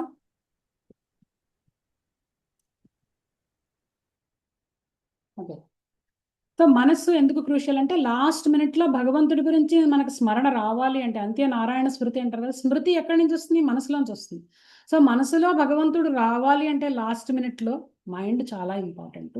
అందుకని మైండ్ని సరిగ్గా ఉంచుకోవాలన్నమాట. లేకపోతే లాస్ట్ మినిట్లో ఏమొస్తుంది, నీకు ఏం కోరికలు ఉన్నాయంటే నాకు అదేదో తినాలనుంది, లేకపోతే అక్కడికి ఎక్కడికో వెళ్ళాలనుంది, అదేదో చూడాలనుంది, ఇలాంటి కోరికలు వస్తాయి. భగవంతుడు మీకు రాదనమాట. అందుకని మైండ్ని సరిగ్గా దారిలో పెట్టాలి స్టార్టింగ్ ఇప్పుడే, లేకపోతే అప్పుడు ఇంకా very difficult to control the mind అనమాట. ఇక్కడ ఏంటంటే మనం ఇప్పుడు ఒక ఎగ్జాంపుల్ చెప్తాం, ఇందాక శాంతి గారు చెప్పారు కదా, మైండ్ ఎలాగైతే ఇప్పుడు మనం డేంజరస్ అని చెప్తున్నామో దాన్ని కంట్రోల్ చేయకపోతే, కంట్రోల్ చేస్తే దాన్ని అంత మంచిగా యూజ్ చేసుకోవచ్చు. ఒక ఫైర్ ఉందనుకోండి, నిప్పుని మీరు ఎలా దాన్ని కంట్రోల్ చేయాలో తెలిస్తే నిప్పుతోటి ఎన్నో పనులు చేయొచ్చు, ఎన్నో అద్భుతమైన పనులు చేయొచ్చు. వంట చేయొచ్చు, పెద్ద పెద్ద ఫ్యాక్టరీలన్నింటినీ రన్ చేయొచ్చు ఫైర్ తోటి. ఇంకొక ఎగ్జాంపుల్, కత్తి ఉందనుకోండి, కత్తిని ఎలా ఉపయోగించాలో తెలిస్తే మీకు దాంతో ఎన్నో అనేక రకాల ప్రయోజనాలు ఉంటాయి. దాంతో కూరగాయలు కట్ చేయొచ్చు, ఆపరేషన్స్ చేయొచ్చు, ఎన్నో పనులు చేయొచ్చు కత్తితోటి. మీకు కారు నడపడం తెలిస్తే చాలా చాలా ప్లేసెస్కి వెళ్ళొచ్చు. అంటే మీకు ఒక ఇన్స్ట్రుమెంట్ ఉంది, ఇన్స్ట్రుమెంట్ దాని అంతా అది బ్యాడ్ కాదు, మీకు తెలియాలి దాన్ని ఎలా ఉపయోగించుకోవాలనేది. ఇప్పుడు చెప్పాను కదా మైండ్ గురించి, మైండ్ అనేది ఒక స్టోరేజ్ డివైస్ లాంటిది, దాని అంతా అదే ఇండిపెండెంట్గా యాక్ట్ చేసేస్తుంటుంది. సో ఇప్పుడు మీ పని ఏంటంటే, మీరు అంటే మనస్సు కాదు, మీరు అంటే ఎలా దేహం కాదు, మీరంటే మనస్సు కూడా కాదు. సో ఆ మనస్సుని మీరు కంట్రోల్ చేయడం మొదలు పెట్టాలి, మనస్సుని నియంత్రించడం మొదలు పెట్టాలి. అలా మనసుని కనుక నియంత్రిస్తే ఆ మనస్సే మిమ్మల్ని యోగ మార్గంలో ముందుకు తీసుకెళ్తుంది అన్నమాట. అందుకనే కృష్ణుడు మైండ్ గురించి అంత క్లియర్గా చెప్తున్నాడు. మైండ్ అనేది క్రూషియల్ అనమాట యోగ సాధనలో. ఈవెన్ మెటీరియల్ వరల్డ్లో హ్యాపీగా ఉండాలన్నా కూడా మైండ్ ప్రశాంతంగా ఉంటేనే హ్యాపీగా ఉండగలుగుతాం జనరల్గా. అందుకనే మనం ఏంటంటే ఈ ప్రాణాయామాలు, యోగా ప్రాక్టీసెస్, మెడిటేషన్ ప్రాక్టీస్లు ఇవన్నీ కూడా మనం మెటీరియల్ వరల్డ్లో ప్రశాంతంగా ఉండడం కోసం ఇవన్నీ చేస్తూ ఉంటాం. అవన్నీ ఇంపార్టెంటే, చేయాలి. సో చేసిన తర్వాత కంట్రోల్డ్ మైండ్ వచ్చిన తర్వాత, మైండ్ కంట్రోల్ అయిన తర్వాత ఏం చేయాలనేది ఇంపార్టెంట్. మైండ్ ప్రశాంతంగా అయిన తర్వాత ప్రశాంతమైన మనసుతో ఏం చేయాలనేది క్రూషియల్ ఆస్పెక్ట్ అన్నమాట ఈ సాధనలో. ఓకే, అష్టాంగ యోగ సాధనలో కంట్రోల్డ్ మైండ్ తర్వాత అక్కడి నుంచి భగవంతుడి మీద, పరమాత్మ మీద, లోపల పరమాత్మ మీద ఫోకస్ చేయడం మొదలు పెట్టాలన్నమాట. లేకపోతే మైండ్ కంట్రోల్ అయిన తర్వాత దానివల్ల ఉపయోగం ఏంటి? దాన్ని కంట్రోల్ చేసాము, దాని చేత ఏదైనా పని చేయించాలి కదా, అప్పుడు కంట్రోల్ అయిన మైండ్ తోటి. ఓకే, ఇప్పుడు కృష్ణుడు 2 శ్లోకాల్లో చెప్పాడు మనస్సు, దాని యొక్క ఇంపార్టెన్స్, దాన్ని ఎలా కంట్రోల్ చేసి దాన్ని ఆ కంట్రోల్డ్ మైండ్ ద్వారా ఎలా మనం ఉద్ధరించుకోవాలని చెప్పాడు అన్నమాట. ఇప్పుడు నా కృష్ణుడు నెక్స్ట్ శ్లోకంలో ఏం చెప్తున్నాడో చూద్దాం. 7th శ్లోకంలో అంటే ఎవరైతే ఇలా చేయగలుగుతారో, ఎవరైతే ఇలా మనస్సుని, ఇంద్రియాలని కంట్రోల్ చేయగలుగుతారో యోగ సాధనలో, వాళ్ళు ఎలా ఉంటారు, వాళ్ళకి నెక్స్ట్ ఏం జరుగుతుంది అనేది చెప్తున్నాడు అనమాట 7th శ్లోకంలో. Okay, symptoms of a person in యోగారూఢ స్టేజ్ అనమాట. 7th శ్లోకం చదువుతున్నాం. జితాత్మనః ప్రశాంతస్య పరమాత్మా సమాహితః శీతోష్ణ సుఖ దుఃఖేషు తథా మానవమానయో. మనస్సును జయించిన వాడు శాంతిని పొందిన కారణంగా పరమాత్మని అదివరకే సమీపించి ఉంటాడు. అటువంటి వ్యక్తికి సుఖ దుఃఖాలు, వేడి, చలి, మానవమానాలు అన్నీ సమానమై ఉంటాయి. Thank you. సరే, మనసును జయించిన వాడికి ఆల్రెడీ పరమాత్మని రీచ్ అయిపోయాడు వాడు అని చెప్తున్నాడు. అంటే భగవంతుడికి మనకి మధ్యలో ఈ మనసు అన్కంట్రోల్డ్ మైండ్ వచ్చిందనమాట. ఈ మనసుని జయించామంటే ఆటోమేటిక్గా భగవంతుడు మనకు కనిపించేస్తాడు, అక్కడే ఉంటాడు ఆయన. దాన్ని జయించలేకపోతున్నాం కాబట్టే ప్రాబ్లమ్స్. ఎప్పుడైతే మనసు ఇక్కడ ఏం చెప్పాడంటే, ఎవరైతే యోగి మనస్సుని కంట్రోల్ చేయగలుగుతాడో వాడు ఆల్రెడీ జితాత్మనః ప్రశాంతస్య పరమాత్మ సమాహిత అని చెప్పాడు. అలాంటి పర్సన్ వీటిని 3 రకాల థింగ్స్ చెప్తాడు, వీటిని సమానంగా చూడగలుగుతాడు అని చెప్తాడు. ఏంటంటే శీతోష్ణ సుఖ దుఃఖ తథా మానవమానయో అంటాడు. 3 రకాల డ్యువాలిటీస్ అంటే ద్వంద్వాలు చెప్పాడు, 3 రకాలైన ద్వంద్వములు చెప్పాడు అన్నమాట. ఏంటా 3 రకాల ద్వంద్వాలు అంటే శీత ఉష్ణ ఏంటంటే హీట్ కోల్డ్ అనమాట, అంటే చల్లగా ఉంది లేకపోతే వేడిగా ఉంది. సుఖ దుఃఖ, సుఖం వచ్చింది లేకపోతే దుఃఖం వచ్చింది నాకు, లేకపోతే అవమాన అంటే నాకు ఎవరన్నా నన్ను మెచ్చుకున్నారు లేకపోతే నన్ను ఎవరన్నా క్రిటిసైజ్ చేశారు, ఇలాంటి వాటికి ఈక్వల్గా ఉంటాడని చెప్తున్నాడు అనమాట. ఈ 3 రకాలని రిప్రజెంట్ చేస్తాయి. ఒకటి ఏంటంటే శీత ఉష్ణ ఏంటంటే మన యొక్క బాడీలీ ప్లాట్ఫామ్లో ఉంది, అంటే దేహపరంగా వేడిగా ఉంది చల్లగా ఉంది అనేది దేహపరంగా తెలుస్తుంది మనకి. సో దాన్ని దాటుతాడు. రెండవది సుఖ దుఃఖం ఏంటంటే మనసుకు సంబంధించింది అనమాట. సుఖంగా ఉండడం, దుఃఖంగా ఉండడం మనసుకు సంబంధించింది. సో మెంటల్ ప్లాట్ఫామ్ అనమాట. సో బాడీలీ ప్లాట్ఫామ్లో హీట్ కోల్డ్ అనేది ఈక్వల్ గా చూడగలుగుతున్నాడు. మనసు పరంగా సుఖ దుఃఖాలను కూడా ఈక్వల్ గా చూడగలుగుతున్నాడు. తర్వాత మాన అవమానం అనేది ఈగో లెవెల్ అన్నమాట, వాళ్ళ అహంకారం లెవెల్లో అది కూడా ఈక్వల్ గా చూడగలుగుతున్నాడు. మాన అవమానాలను కూడా సహించగలుగుతున్నాడు అన్నమాట. అంటే యోగంలో హైయెస్ట్ స్టేజ్ అన్నమాట. వాళ్ళు ఇవన్నీ కూడా ఈక్వల్ గా చూడగలుగుతున్నారు. అంటే వాళ్ళని తిట్టినా పొగిడినా వాళ్ళేం పెద్ద పట్టించుకోరు అనమాట. రెండు సమానంగానే చూడగలుగుతారు. సో అది ఫర్దర్ అడ్వాన్స్మెంట్ అన్నమాట. ఈ కాన్షియస్నెస్ కూడా అడ్వాన్స్ అవుతుంది అన్నమాట. వాళ్ళ యొక్క చేతన, వాళ్ళ యొక్క అంతఃచేతన కూడా అడ్వాన్స్ అవుతుంది అన్నమాట ఈ యోగ సాధన వల్ల. ఓకే, తర్వాత నెక్స్ట్ ఇంకా యోగ సాధనలో ఇంకా ముందుకు వెళ్ళారు అనడానికి ఇంకా సింటమ్ ఏంటంటే 8వ శ్లోకంలో చెప్తున్నాడు అన్నమాట. ఓకే, 8వ శ్లోకం చదువుతాను. జ్ఞాన విజ్ఞాన తృప్తాత్మా కూటస్థో విజితేంద్రియ యుక్త ఇత్యుచ్యతే యోగి సమలోష్టాస్మ కాంచన. మనుజుడు తాను పొందినటువంటి జ్ఞాన విజ్ఞానములచే సంపూర్ణముగా సంతృప్తి చెందినప్పుడు ఆత్మానుభవము నందు స్థితిని పొందినట్టు వాడే యోగి అనబడును. అట్టివాడు ఆధ్యాత్మిక స్థితి యందు నెలకొని ఆత్మ నిగ్రహములను కలిగి ఉండును. అతడు గులకరాళ్లనైనను రాళ్లనైనను లేదా బంగారమునైనను సమానముగా గావించును. గాంచగలుగుని అంటే యోగ సాధనలో ముందుకెళ్లే కొద్దీ యోగ ఏంటంటే ఈక్వల్ విజన్ ఎలాగైతే అంటే సమదృష్టి వస్తుందని చెప్పాం కదా, ఆ సమదృష్టి మనుషుల పట్ల సమదృష్టి ఆల్రెడీ మనం లాస్ట్ చాప్టర్లోనే చెప్పుకున్నాం. వాళ్ళని వెళ్ళి భేదంతో చూడడం అంటే దేహాల మధ్య భేదాలు ఏం చూడడం చెప్పుకున్నాం. ఇంకా ఏమి సమదృష్టి అంటే బంగారాన్ని రాళ్ళని కూడా సమానంగానే చూస్తాడు. మనకి బంగారం అంటే మనకి దానికి ఎంత వాల్యూ ఉందో తెలుసు, రాళ్ళకి ఏం వాల్యూ లేదని తెలుసు. మనకి రాయి ఉందనుకోండి, రాయితో మనం ఏం ఆభరణాలు చేయించుకోం కదా, అదే బంగారం అంటే మనకి తెలుసు దాని వాల్యూ. కానీ వాళ్ళకి ఏంటంటే వాళ్ళు వాటి కోసం కూడా వరి అవ్వరనమాట. ఇదే బంగారం కనిపించింది కదా, దాన్ని వాడేం గొప్ప వస్తువులో చూడటం అనమాట. అది కూడా మ్యాటరే, అది కూడా మెటీరియల్ థింగ్ అని అనుకుంటాడు, ఇది కూడా భౌతిక వస్తువు అనుకుంటాడు. ఎందుకంటే end of the day everything is matter.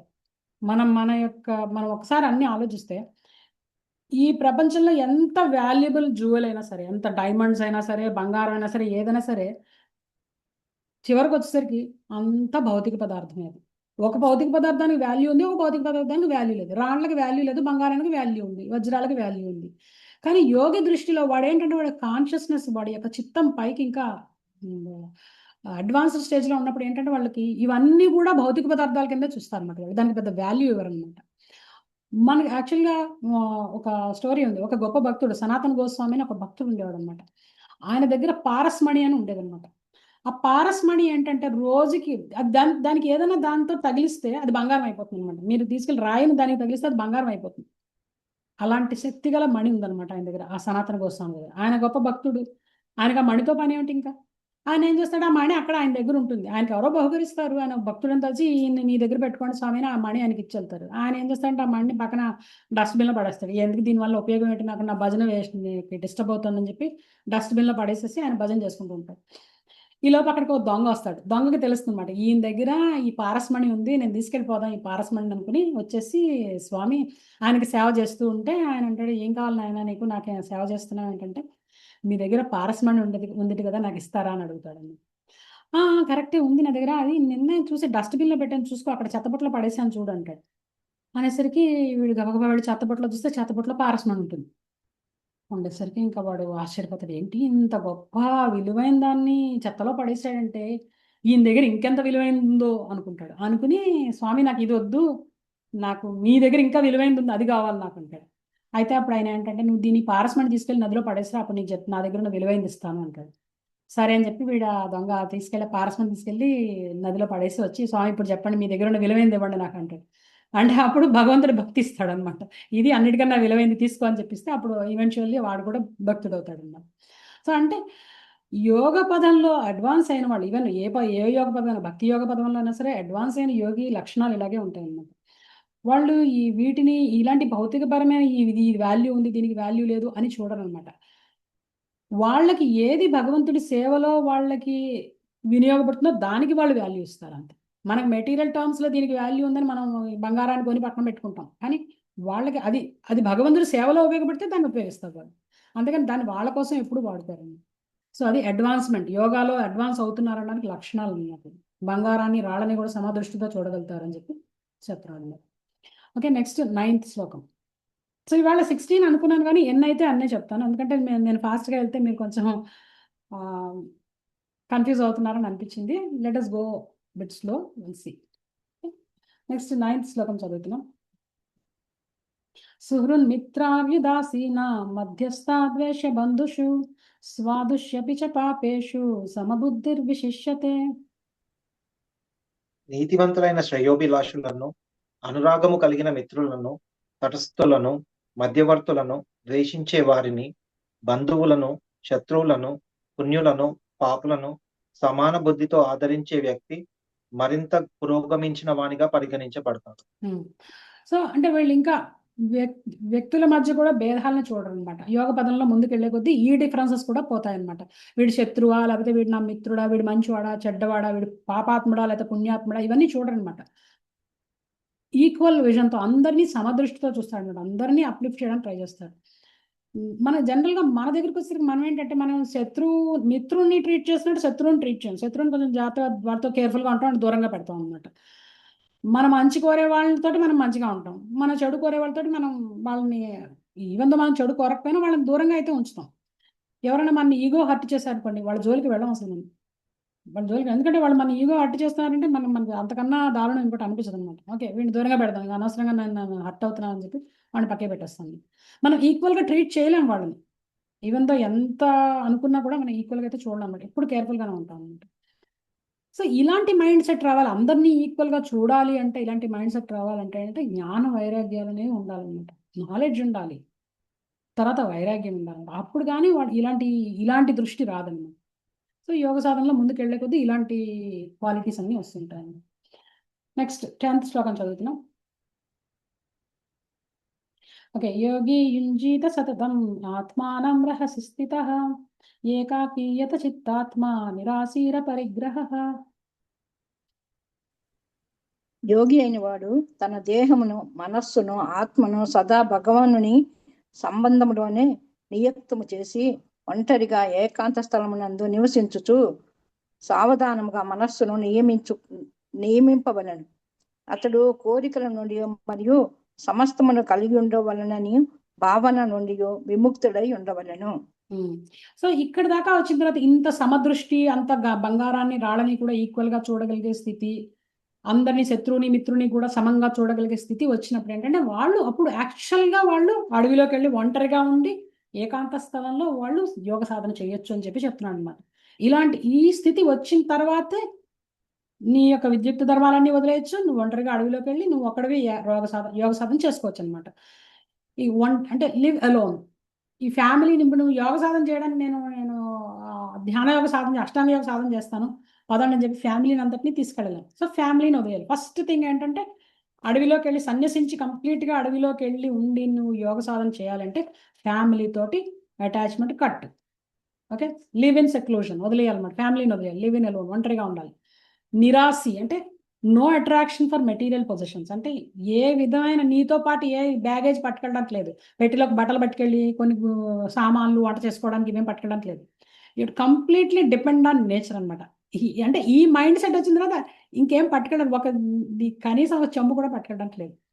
అపరిగ్రహ, అన్ని నాది అనుకున్న ఫీలింగ్స్ అన్ని ఇక్కడే వదిలేయాలన్నమాట. అన్ని వదిలేసి వెళ్ళాలి. సో అలాంటి అంత మైండ్ సెట్ వచ్చిన వాడికి ఇవన్నీ వదిలేయడం అంత కష్టమేం కాదన్నమాట. వేరే వాళ్ళ కంపెనీతో ఉండాలని అనుకోరన్నమాట. ఏకాకిగా ఉండడం, ఏకాకి యత చిత్తాత్మ అన్నాడు కదా, ఒక్కళ్ళే ఉండి సాధన చేయాలి. ఇలాంటి యోగ సాధన ఒక్కళ్ళే ఉండి చేయాలి. నేను గ్రూప్లో చేస్తాను, అందరం కలిపి కూర్చుని ఇలాంటి అష్టాంగ యోగ సాధన చేద్దామంటే అయ్యే పని కాదన్నమాట.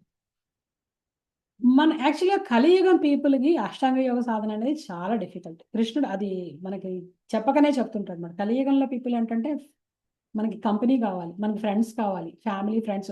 కాసేపు యోగ సాధన ఇంట్లో కూర్చొని తలుపులేసుకుని యోగ సాధన చేస్తాం, కానీ మనకి at the end of the day we need people. మనుషులు కావాలి మనకి. మనకి ఆ సొసైటీలో లేకపోతే, ఆ సోషల్ ఇంటరాక్షన్స్ లేకపోతే మనం బతకలేం అనమాట. సో కలియుగ పీపుల్కి ఫ్యామిలీని వదిలేయడం అనేది out of question. They want to live with family, they are living for family అనమాట. కుటుంబం కోసం బతుకుతున్న వాళ్ళం ఇవన్నీ వదిలేసుకుని ఎక్కడికి వెళ్తాం? అడవిలోకి వెళ్ళి ఏం సాధన చేసి ఏం సాధిస్తాం?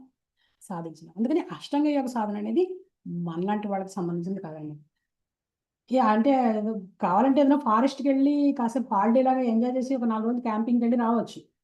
కానీ అష్టాంగ యోగ సాధన చేయడం కోసం ఫ్యామిలీని వదిలేసి అడవికి వెళ్ళి ఉండాలంటే మాత్రం కాన్షియస్నెస్ చాలా అడ్వాన్స్డ్ లెవెల్లో ఉండాలి. అయినా ఇప్పుడు అడవికి వెళ్ళి కూర్చుందామంటే అడవిలో పులులు రావచ్చు, సింహాలు రావచ్చు, ఏమైనా రావచ్చు. ఉమ్. అందుకని అక్కడ కూడా మనకి యోగ సాధన అనేది జరగదు. ఇప్పుడు ఎందుకంటే కృష్ణుడు నెక్స్ట్ 2 శ్లోకాల్లో చెప్పబోతున్నాడు. ఒంటరిగా వెళ్ళి సాధన చేసేటప్పుడు ఎలా చేయాలి, ఎక్కడ చేయాలి అనేది నెక్స్ట్ శ్లోకాల్లో మనకు చిన్న గ్లిమ్స్ ఇస్తాడు అనమాట. సో దానికి రెడీ అయితే అష్టాంగ యోగ సాధన చేసుకోవచ్చు అనమాట. ఓకే,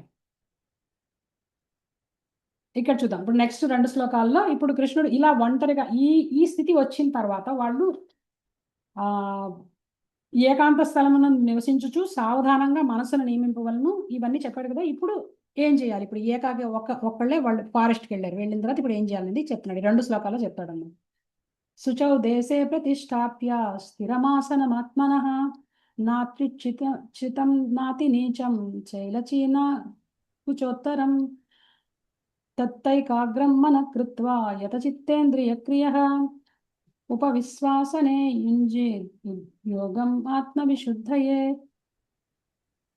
యోగ సాధన చేయడానికి మనిషి ఏకాంత ప్రదేశానికి వెళ్ళి నేలపై కుశగ్రాసాన్ని పరిచి దానిని జింక చర్మముతోనూ వస్త్రంతోనూ కప్పాలి.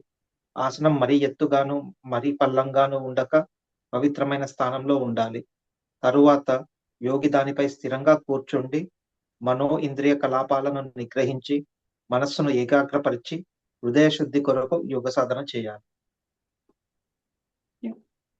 అండ్ నెక్స్ట్ శ్లోకం కూడా చదివిన తర్వాత ఒకసారి డిస్కస్ చేస్తున్నాం. 13, 14 కూడా చదివేసి డిస్కస్ చేసుకుని ఇవాళ క్లోజ్ చేసేస్తాను ఇది. ఓకే. సమం కాయ శిరో గ్రీవం ధారయన్నచలం స్థిరః సంప్రేక్ష నాసికాగ్రం స్వం దిశశ్చానవలోకయన్ ప్రశాంతాత్మా విగతద్భి బ్రహ్మచారీ వ్రతే స్థితః మన సంయమ్య మచ్చిత్తో యుక్తః శీతమత్పరః. శరీరమును, మెడను, శిరమును చక్కగా సమముగా నిలిపి దృష్టిని నాసికాగ్రముపై కేంద్రీకరింపవలెను. ఆ విధముగా కలత నొందకనటువంటి నియమిత మనస్సుతో భయమును వీడి బ్రహ్మచర్యమును పాటించుచు యోగి అయిన వాడు నన్నే హృదయమునందు ధ్యానించుచు నన్నే జీవిత పరమాగతిగా చేసుకొనవలెను. Thank you.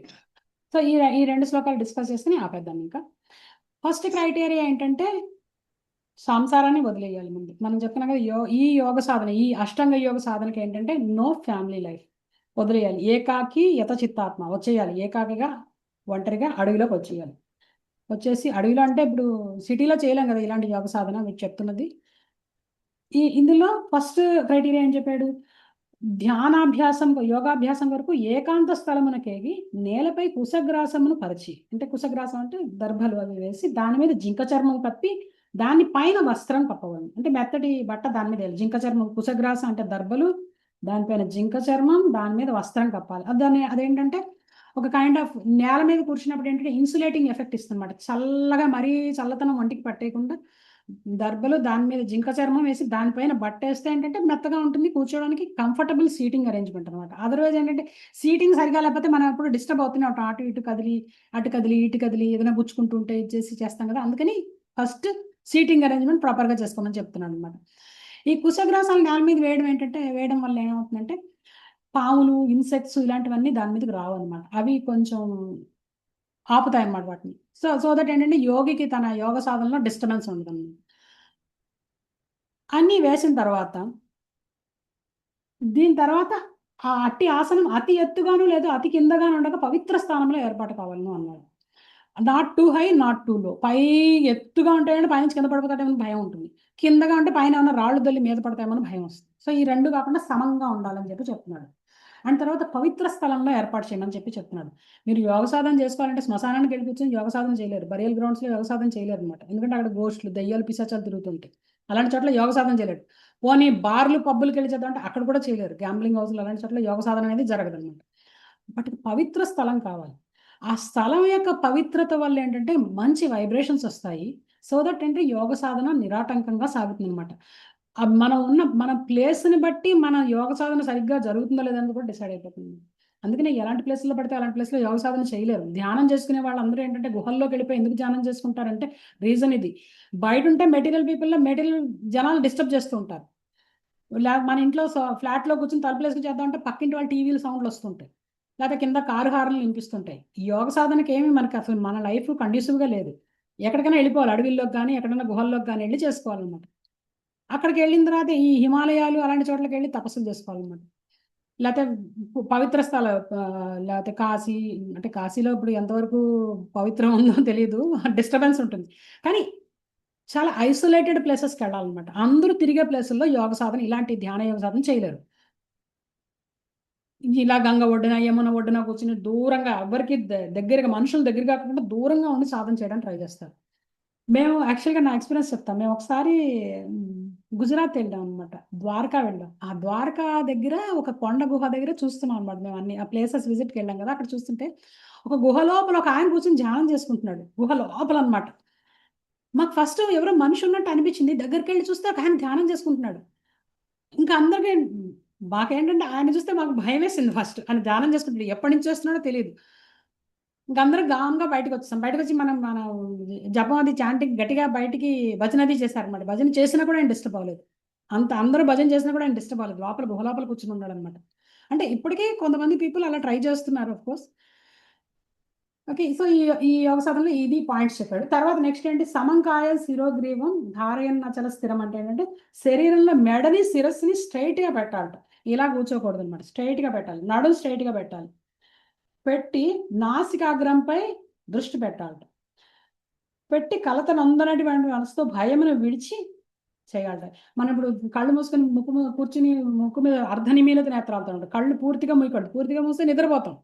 బ్యాక్ స్ట్రైట్ గా పెడితే నిద్ర రాదు. బ్యాక్ స్ట్రైట్ గా పెట్టి, లేకపోతే దేని సపోర్ట్ చెట్టుగా ఆనుకొని కూర్చున్నాం అనుకోండి, ఇమ్మీడియట్ గా నిద్రలోకి వెళ్ళిపోతాం. మనం కరెక్ట్ గా మైండ్ మనది రిలాక్స్ అయింది అనగానే నిద్ర వచ్చేస్తుంది మనకి.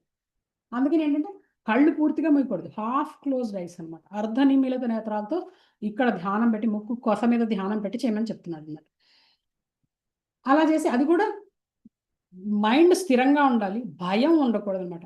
కళ్ళు మూసుకోగానే ఎవరైనా వస్తారా, నా పక్కకి ఏమైనా జంతువు వస్తుందా, లేకపోతే ఏమైనా పులి వస్తుందా, ఏమొస్తుంది, ఈ భయాలు ఉంటే ధ్యానం చేయలేరు అనమాట. సో ఇలాంటి ధ్యానాలు పూర్వ యుగాల్లో జనాలు చేసేవాళ్ళు అనమాట. ఋషులు మునులు చేసేవాళ్ళు ఇలాంటివి ఇదివరకటి యుగాల్లో, ఇప్పుడు కాదు. ప్రస్తుతం కలియుగంలో ఏంటంటే ధ్యానానికి కండ్యూసివ్ కాదు. మనం అడవిలోకి వెళ్ళి తపస్సు చేస్తున్నాం అంటే వీరప్పన్ లాంటి వాళ్ళు ఉంటారు అక్కడ, లేకపోతే పులులు సింహాలు ఉంటాయి. పోనీ సిటీలో చేద్దాం అంటే సిటీలో డిస్టర్బెన్స్లు మనకు తెలియదే ఉంది. పొద్దున్నేసి అందరూ ఆఫీసులకు పరిగెట్టేవాళ్ళు, ట్రాఫిక్, గొడవలు, టీవీలు, లేకపోతే ఒక ఫోన్ రింగ్ చాలు మనకి మన ధ్యానం డిస్టర్బ్ అయిపోవడం. ఫోన్ లేకుండా ధ్యానం చేయలేం కదా, పక్కన ఫోన్ పెట్టుకోవాలి, టైం పెట్టుకుని మరి ధ్యానం చేస్తారు చాలా మంది. సో ఈ కైండ్ ఆఫ్ అష్టాంగ యోగ సాధన అనేది మనకి కండ్యూసివ్ కాదు. ఇక్కడ ఈ మైండ్ స్థిరమైన తర్వాత చేయాల్సినంత కృష్ణుడు చెప్పాడు, నా మీద ధ్యానం పెట్టాలి, యుక్త ఆసీత మత్పరహ అని చెప్పాడు. మైండ్ స్థిరమైన తర్వాత వాళ్ళు చేయాల్సిన పని ఏంటంటే నన్నే ధ్యానించుచు, నన్నే జీవిత పరమగతిగా చేసుకున్నామని అన్నాడు. నన్ను అని ఇప్పుడు కృష్ణుడు మాట్లాడుతుంటే ఎవరిని అనుకుంటాం మనం? కృష్ణుడి మీద ధ్యానం పెట్టాలి. ఆయనే చెప్తున్నాడు స్వయంగా, నన్నే ధ్యానించాలని చెప్తున్నాడు అనమాట. సో ధ్యానం యొక్క గమ్యం భగవంతుడు. మెడిటేషన్ మైండ్ అంతా ఈ శ్వాసని కంట్రోల్ చేసి, మైండ్ని కంట్రోల్ చేసిన తర్వాత భగవంతుడిని పెట్టాలి, లేకపోతే పర్పస్ ఏంటి ఇంకా? సో భగవంతుడిని అటైన్ చేయడం కోసం. అందుకని ఇంత సాధన అష్టాంగ యోగ మార్గంలో చేయాలన్నమాట. మనలాంటి ఇప్పుడు నేను భక్తితో కంపేర్ చేస్తాను. భక్తిలో మీరు ఇవన్నీ చేయొచ్చు.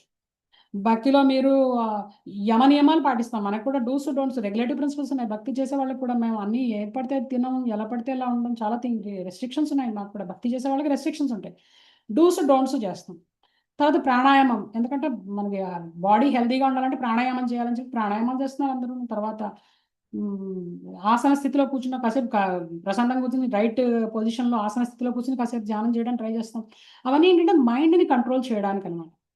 మైండ్ కంట్రోల్ అయిన తర్వాత ఆటోమేటిక్గా మనం చేసే ధ్యానం, మనం ఏదైతే మన నామ ధ్యానం చేస్తాం, నామాన్ని జపిస్తూ నామాన్ని వినడానికి ట్రై చేస్తాం. ఆ మంత్రం జపిస్తూ మంత్రాన్ని వినడానికి ట్రై చేస్తుంటే ఆటోమేటిక్గా మైండ్ అలా ఫోకస్ అవుతుంది అనమాట. ఇవన్నీ ఇంట్లో ఉండి రైట్ ఇన్సైడ్ యువర్ హౌస్ మీరు సోఫాలో కూర్చొని కంఫర్టబుల్గా కూర్చొని చేయొచ్చు. మీరు ఇక్కడ ఈ జింక చర్మం వేసి కుశగ్రాసం వేసి చేయాల్సిన అవసరం లేదు. సోఫాలో కూర్చొని హాయిగా కాళ్ళు పైకెట్టుకుని కూర్చొని సోఫాలో కూర్చొని ధ్యానం చేసుకోవచ్చు. ఈ రకమైన ధ్యానానికి సంసారాన్ని వదలాల్సిన అవసరం లేదు. భక్తి యోగ సాధనలో సంసారాన్ని వదలాల్సిన అవసరం లేదు. అన్నిటినీ యూజ్ చేసుకుంటూనే మనం యోగ పదంలో యోగ ఆరూఢ స్థితికి వెళ్ళొచ్చు అనమాట.